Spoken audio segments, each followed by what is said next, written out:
I've come to Disneyland Paris because there's some big news. They've got a brand new land and it's all based on a film, Toy Story. Everything in this world is giant, and you're meant to feel like you've shrunk to the size of a tiny toy in this oversized world. Does this run ridiculous? I'm going behind the scenes to find out how you turn a drawing like this into a ride like that! All good theme parks have a mixture of rides. Ones that put you in a spin, ones that take you to great heights. Rides that scare you! But how do you turn an idea into an actual ride? The people who create theme park rides here are called the Imagineers. It took around 1,000 Imagineers to build this fantasy world. They drew sketches, created 3D models, and even added specially designed music and lighting to help bring the rides to life. I went to meet Imagineer Tom to discover how rides are made. So Tom, where does it begin? Well, for us at Disney, it always starts with the story. You know, and as Imagineers, we like to say when we start that it's a blank piece of paper. Anything is possible. There are no such thing as bad ideas, and so we encourage our guys to just dream big, come up with the craziest ideas. You never know what's going to come out of it. So if you were to give someone like me 3 top tips for designing a ride, what would they be? All right. First, you want to start with a story. What's the story you want to tell?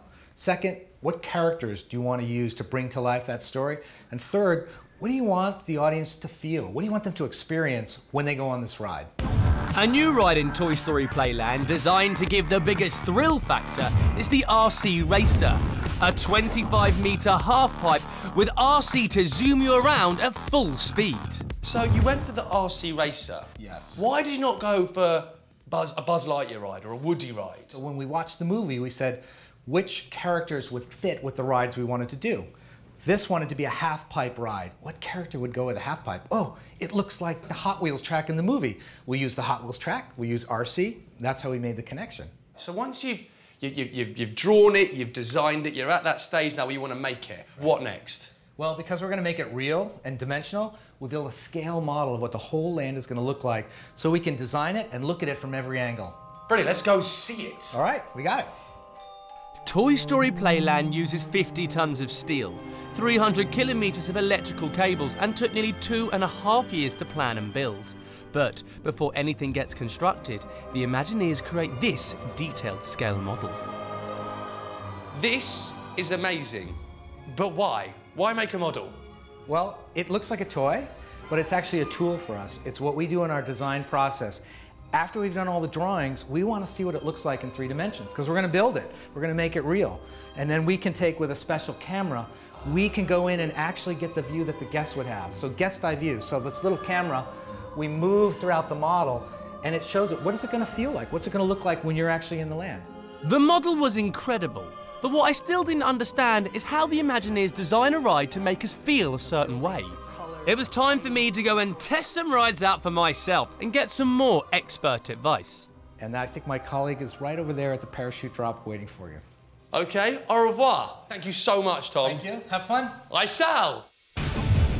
The parachute drop stands at a whopping 27 metres high, based on Andy's Green Army men from the film.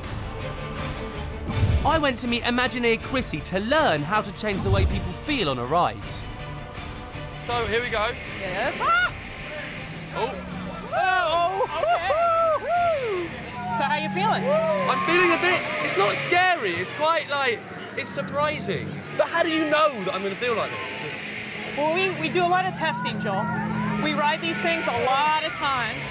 We also like to layer a lot of surprises into the rides. Like, I don't know if you noticed, but on the first trip up, we had a little false drop. Yeah. Now here on the last one, we give you just a second to take a good view around the whole park before we go. So that's part of what it's about, the anticipation, because you're so nervous. Wow. Yeah, did you like that? Yeah, it was so good. Well, now that you've experienced this one, why don't you go try some of the others and see how they make you feel? I shall. Thank you so much, Chrissy. All right. Taking Chris's advice, I went to try out a ride with a totally different sensation. The Imagineers designed this ride to be the fastest and scariest. We talked about it, and now it was time to try it out for myself. The RC Racer.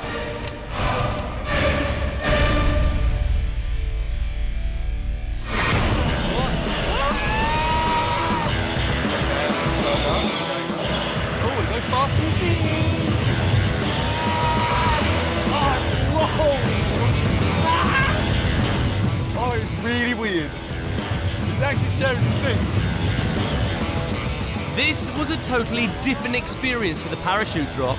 It was fast, exciting, and really got my heart racing. Amazing. Wow, that was amazing. Went up to 45 miles an hour. It took 2.5 years to plan and build. Hundreds of people were involved, and it lasts just 65 seconds. Who would have thought so much goes into making just one ride? Woo! All these rides got my creative juices flowing. I wanted to see if I had what it takes to be the next big shot Imagineer. I set up a meeting with Tom and Chrissy to pitch my own Blue Peter-inspired ride, remembering, of course, the 3 top tips: the story, the characters, and how I want people to feel on my ride. Time for some inspiration. Bonjour. Something exciting, something scary. What's my story gonna be? There's no water here. Maybe something water would be good. There's absolutely no cats here. No cats, no water. This has got me thinking.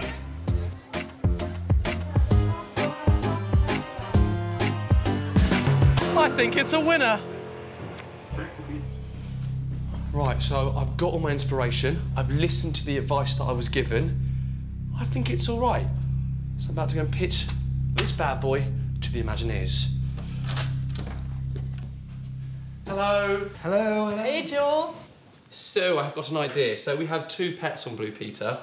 They're called Socks and Cookie. They're our cats. Now my ride is called Escape from Socks and Cookie. It's a log flume, okay? So that's what you'll be sitting in. That's the Blue Peter ship. Okay. The characters are Socks and Cookie there. I've made them there. That's the beginning bit where everyone's gonna be sitting in. It's gonna be quite fun, just trotting away. Then that's the end bit where it's like a scary bit. You've got Socks and Cookie trying to grab you, and you're going down a steep hill into the water, and everyone's gonna be splashing, and everyone's gonna be having a good time, and that's my idea. The pitch was done, but was it up to scratch? All right, that's a great start. I like the fact that you have characters that your audience knows. You've got a great setup. The next step in this is to figure out, okay, how do we build that story? I love the characters. I guess Socks, he has a smiley face. Yeah. Cookie seems to be frowning. He's a bit moodier. Oh, I see. Yeah. I love using the Blue Peter ship. I think it's really great. Right, so I'll just leave these with you, and hopefully I'll see them in the park someday. So. Oh, not so fast. It doesn't go that quickly. Oh, really? See, it takes 2 years to put a ride together. It takes 1,000 people. Oh, yeah. There's gonna be a little more work on this one. But it's a great start. It's a great idea that we would like to make you an honorary Imagineer. Boom! And we'll see if this ride comes someday. Honestly, thank you so much. Well, I'll be seeing you. I'm just gonna wear this somewhere around the building. I think it went pretty well. I'm a bit of an Imagineer. I'm not officially one, but in my head I'm officially one. Result,